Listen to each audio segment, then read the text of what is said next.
We invited you here, ladies and gentlemen, today to engage one another on the SEZ strategic framework and the implementation of the SEZ program over the next 10 years.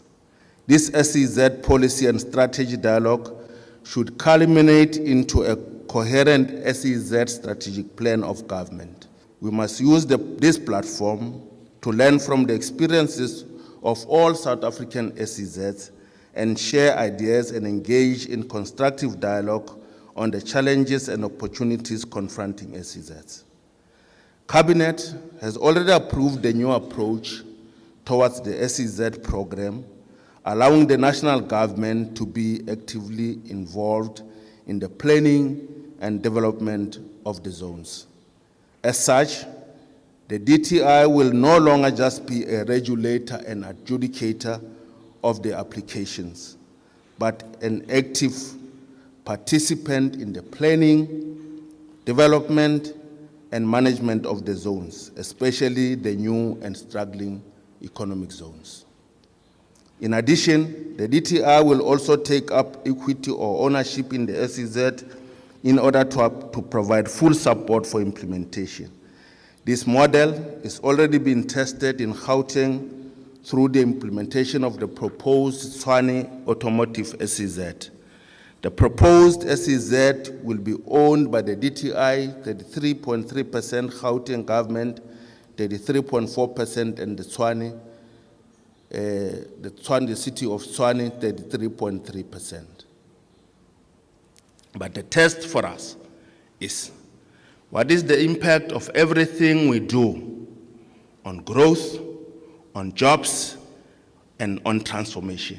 So if what we do on the ground can move the needle, it is not good enough. I look forward to new ideas coming out of this dialogue, and I thank you very much.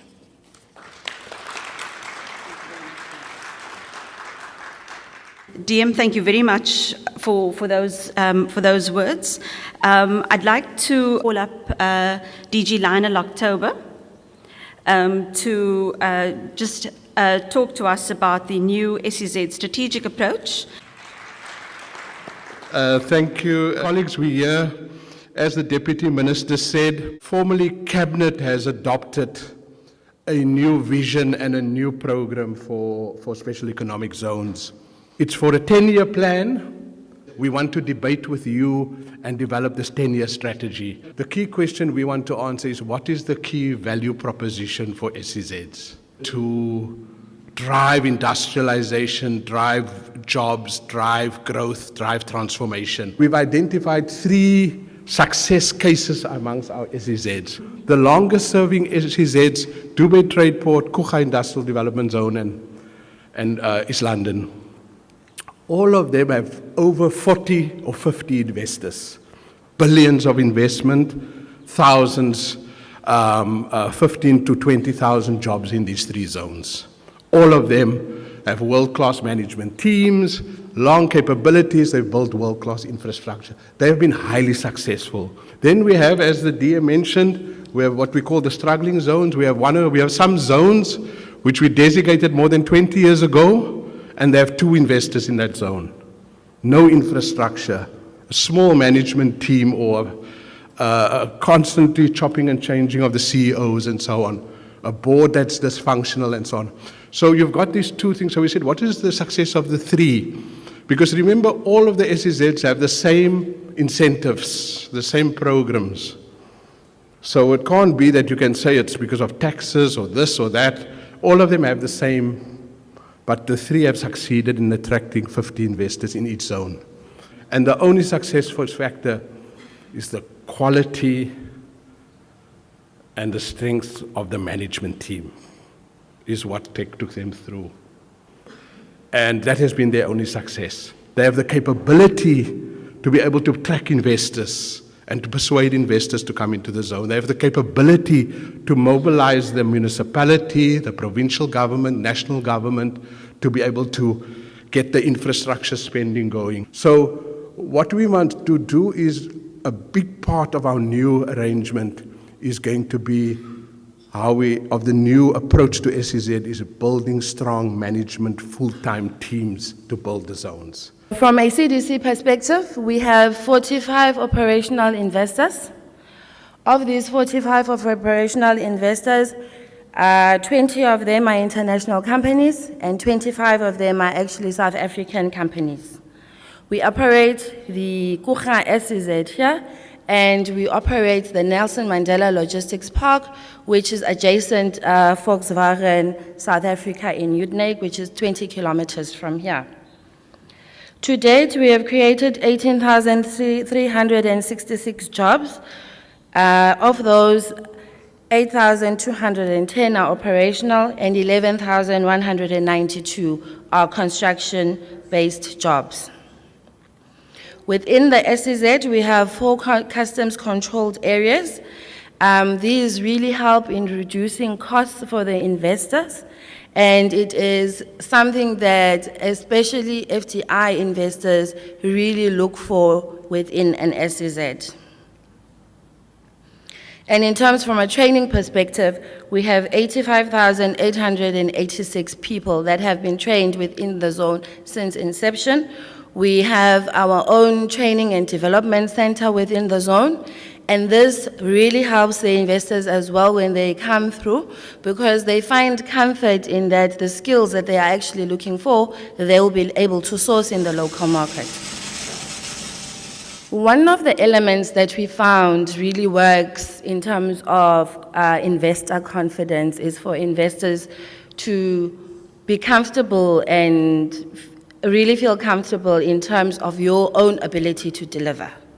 So what we have undergone through, we've gone through a lot of training over the years from a resource perspective, and internally we've also have various ISO standards that we conform with.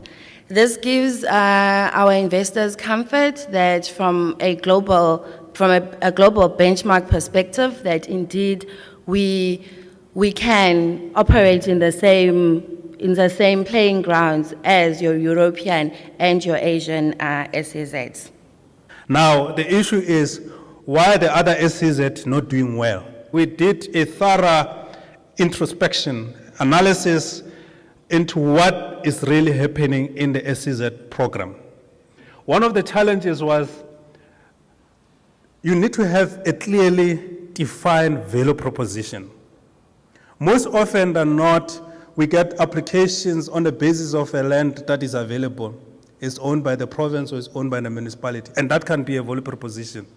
We can't drive SEZ on the basis of the availability of land. We drive SEZs on the basis of comparative and competitive advantages that exist in the region. So a crafting of a strong value proposition that can be utilized to accelerate the development of the zone remains a challenge in some of the SEZs that are struggling. Effective stakeholder management.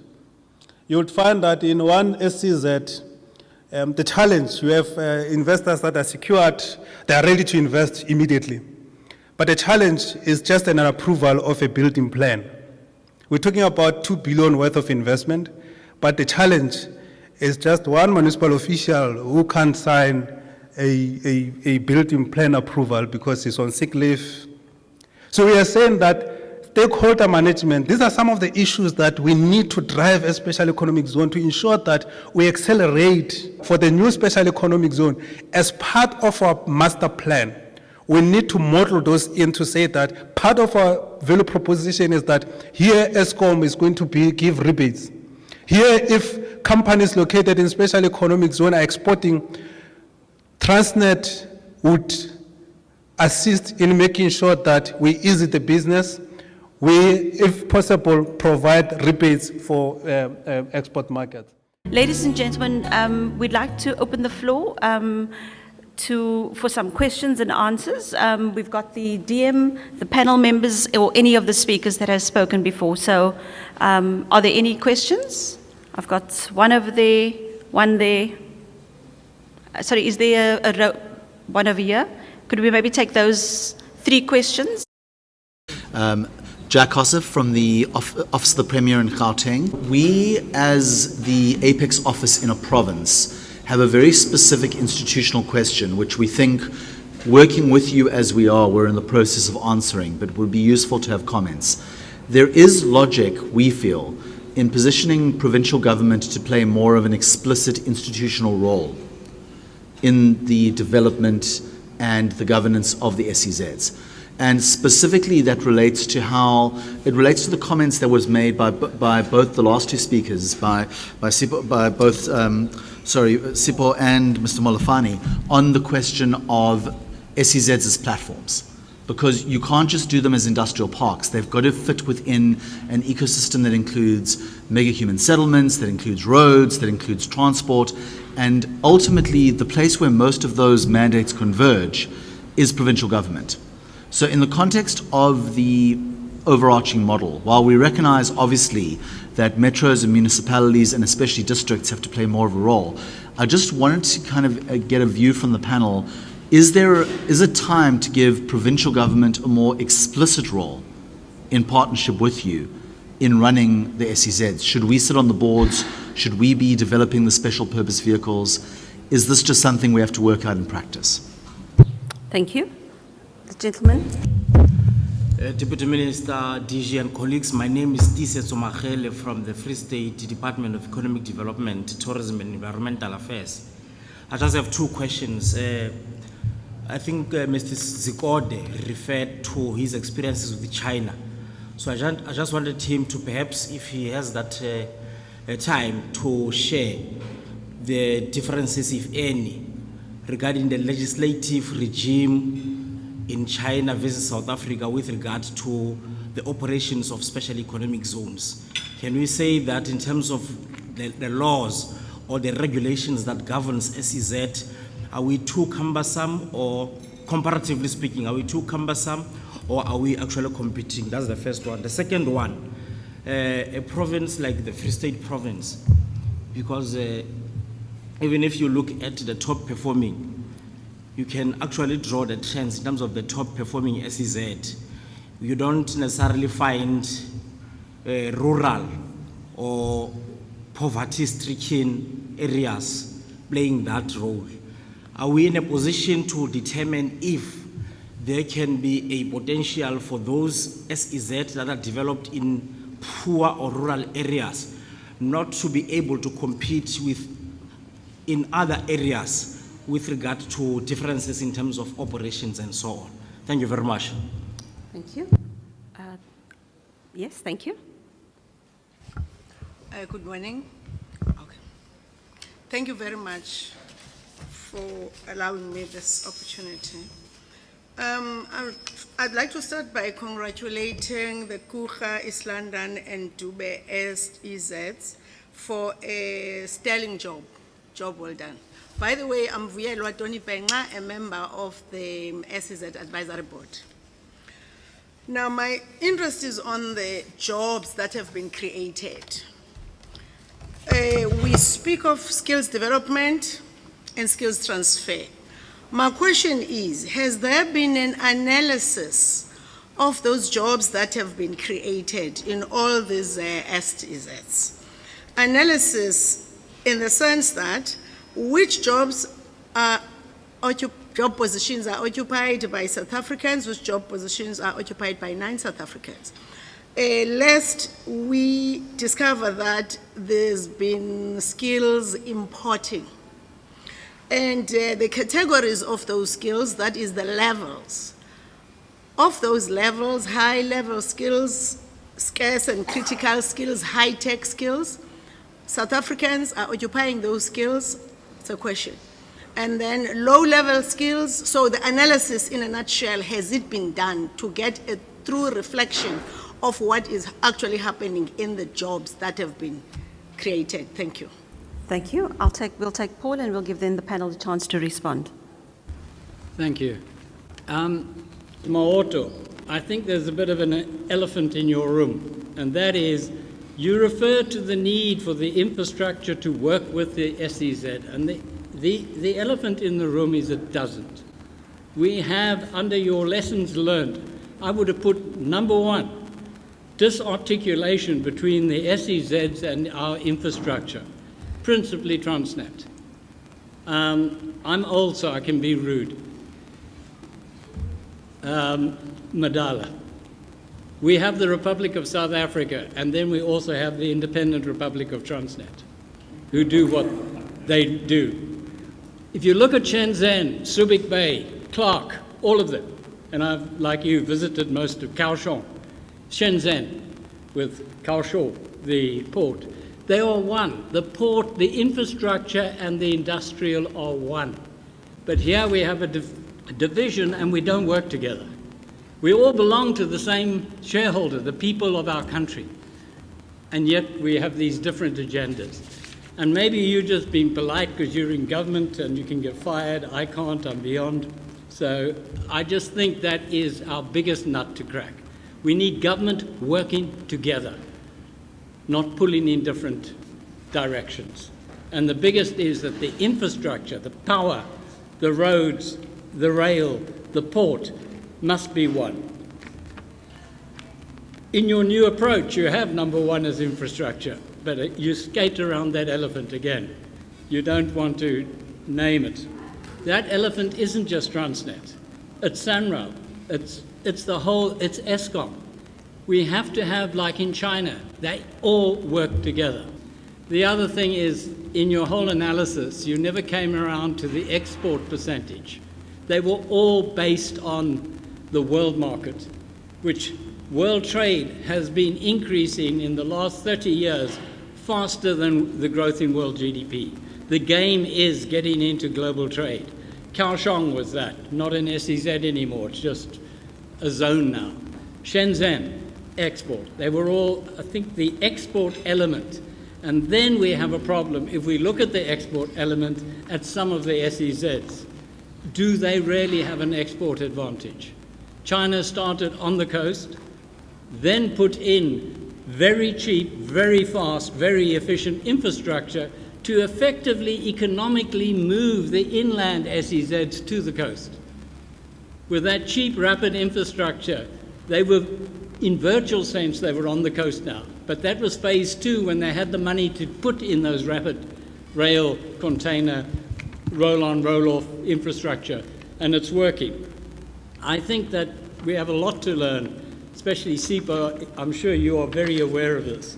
My final is to SIPO, is something I said to Lionel earlier.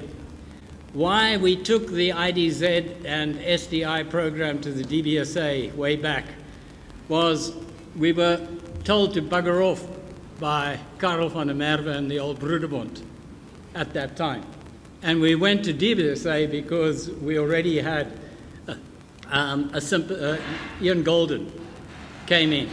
But your unit, from my point of view, IDC is way more important because they industry, we want manufacturing, and they can really facilitate. They can do PFSs, they've got the engineers, they can come with debt, they can come with equity, which makes the project so much more attractive in terms of facilitating an investor, local or foreign. So somehow, Lionel tells me you also have a unit of sorts in IDC, but to me, IDC is much more seminal to industry, as its name says, Industrial Development Corporation, than DBSA. The infrastructure is great, and IDC has always done industrial parks, way back, even in apartheid days. So somehow we need that state capacity, power, and money, and analytical ability. DBSA doesn't have the ability to strip down a tier 2 motor supplier as to whether it's viable or not. IDC does. It has a unit with auto engineers, etc., who will strip it down and will get at least an indicative internal rate of return out of it. Otherwise, I must congratulate all three of you. I really thought they were top quality interventions, despite my mild criticisms. I think this is just fantastic, the way you are moving forward to a coherent and clear strategy for SEZ. Thank you. Thank you.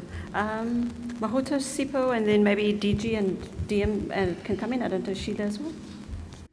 I think maybe if I can start with the first question from Gauteng, the role of provinces, and I think that is exactly what we're doing now, to ensure that in crafting this new strategic approach, fundamentally we are saying that we must pull all critical stakeholders. The province must be the key driver in terms of the development, working hand in hand with the metros and the local and district municipalities, and having national departments and development agencies supporting. In actual fact, we actually piloting this in Gauteng, where we started. We are currently wrapping up with the Tshwane. As soldiers, the next battle will be the Vaal area.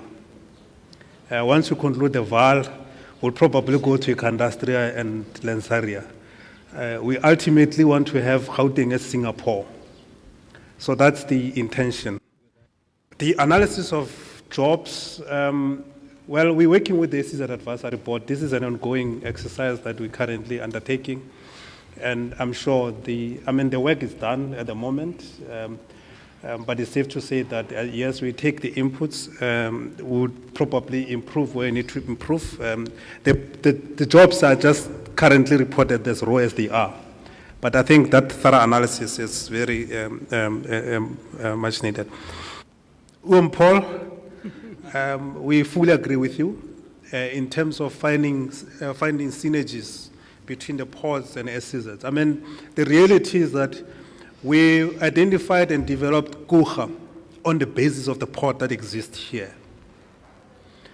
East London on the basis of the port, to take advantage of the opportunity that the port presents.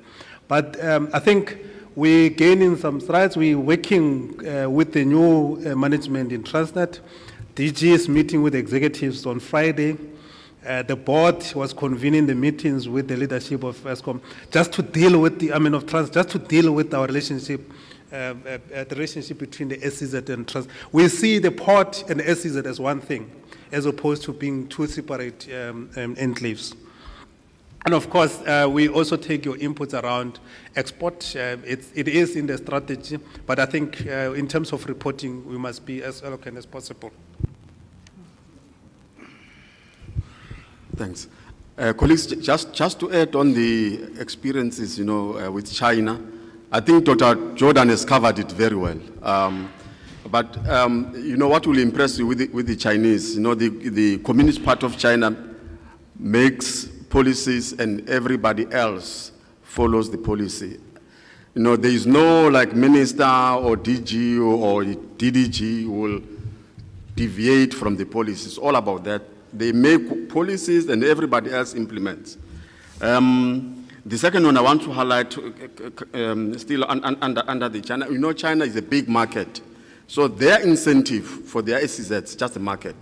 They use their state-owned companies, they use government departments to procure from, these companies that are locating in their SEZ that they are promoting. So I think it's a good lesson even for us that we need to open up markets, but first use the state-owned companies and government departments, to provide market access to the companies locating in the SEZ. And their SEZ, they are not geographically limited. Like ours, it's a requirement of the Treasury that we have to say exactly, where are the boundaries of the SEZ. Theirs, you'll find that the whole city, even the surrounding areas, SEZ. So I think this is one of the areas that we will be moving to. The business support within the SEZ, efficient, perfect. You go in there, the operators that are running the SEZ, they provide services, that makes it very easy for the people who are inside the SEZ, to do their business. So I think just to add on Dr. Jordan's comment, DPSA versus the IDC, yes, Dr. Jordan, I think you are right. When it comes to really the promotion, the investment analysis, and all those things, IDC, you can't question it. But obviously, you see, IDC belongs to us as a DTI. You don't have to go to cabinet to ask for the establishment of a unit within the IDC. The IDC as a whole is part of the team. We are just emphasizing the DBSA one because obviously it's under the Treasury. From time to time, we have to arm wrestle with the Treasury on some issues. But I think we're 100% spot on that one. The IDC is leading on the investment promotion, business analysis, investment analysis, and all those things. Yeah, I think I will cover those. I don't know whether there's anything you can cover. DG, and then maybe DM can wrap. I think just one small point to cover is that I think Paul's point about the Republic of Transnet, and I think as you know, the DM unlocked the Tshwane SEZ by getting the Premier of Gauteng involved. The second one he is busy with is with Transnet. He's engaged with him a few times, but with the vehicles, and this is the lesson, the key failure is now actually is not in the private sector and in the industrial sector. They're way ahead of us. So Ford has agreed they're under commitment, under contract to supply 200,000 vehicles now to the global market. The problem is now with the ports thing, the Ford has met the Premier of Eastern Cape because they cannot get those vehicles through Durban anymore.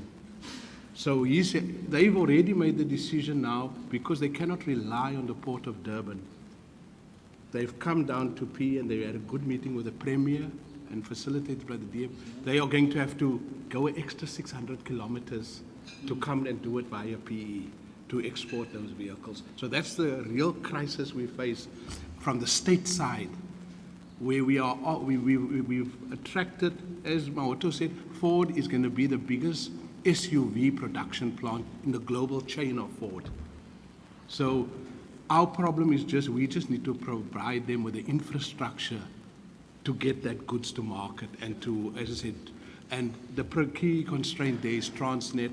But as I said, luckily we do have, and there's an opportunity now for Eastern Cape again, because they're going to be the port now for the export of the vehicles as well. But that's the important point about, I think our failure is now completely, and that's why the role of the state is so critical, that we must bring back state to center place. Well, to perform its public function. Let's forget about the private sector function. I think that the companies are quite capable of running the produced vehicles. We can tell them nothing about producing a vehicle, but they cannot, as I said, they cannot provide a rail or a port. That's our job. Thank you, DG. DM? Thanks very much, Judy. I just want, Paul, I can't speak like you because of the age difference. So I still have a risk, I'm sure you do. So I just want to speak about two things, the imperative of one government and the power of one message.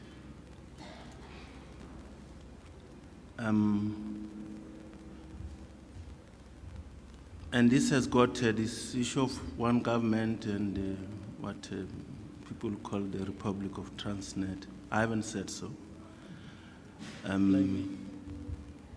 As one example, has got to do with the capacity of the developmental state. We have to attend to this matter. We would see that when we're doing the priorities, later post-cabinet, so President actually says we started with jobs, the economy jobs and the rest, and before the Africa and the world, it was the developmental state. Now he says, no, in fact, that must be priority number one. So we have to tackle that, and we're mindful that it's going to be difficult. When we have a government and the broad state that has worked in particular ways for a very long time, is going to take quite a lot of work to change the culture that is entrenched. But I'm quite certain that there's the will to tackle that. You would have seen that in the run-up to SONA, I saw there was a little picture there that President had with a few ministers.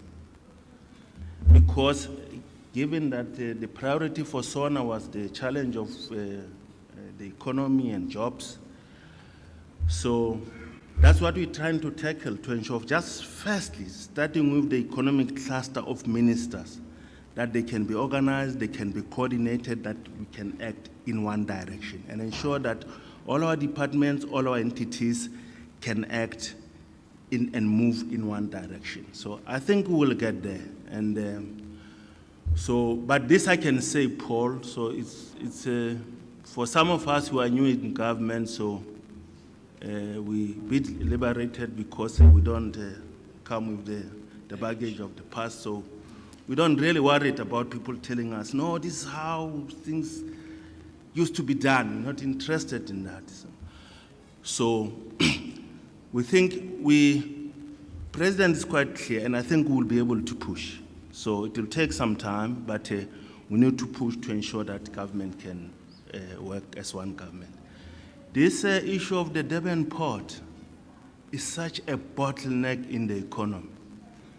So, because, so when we say that we need this team of ministers to act together on all economic matters, so there's no matter just the DTIC or minerals and energy, but that we've got to look at all the economic questions as a cluster of ministers. That's one of the issues that we have to tackle quite urgently. Of course, there would be several others, including the energy constraint. So I'm quite confident that we're making some progress. We'll make progress. It's going to be a tough job, but we will tackle it. On the power of message, I'm happy that at least in the DTIC, so you can hear. So many voices, one message. So in the past, I always thought that to appear clever, you must say your own things, different from others.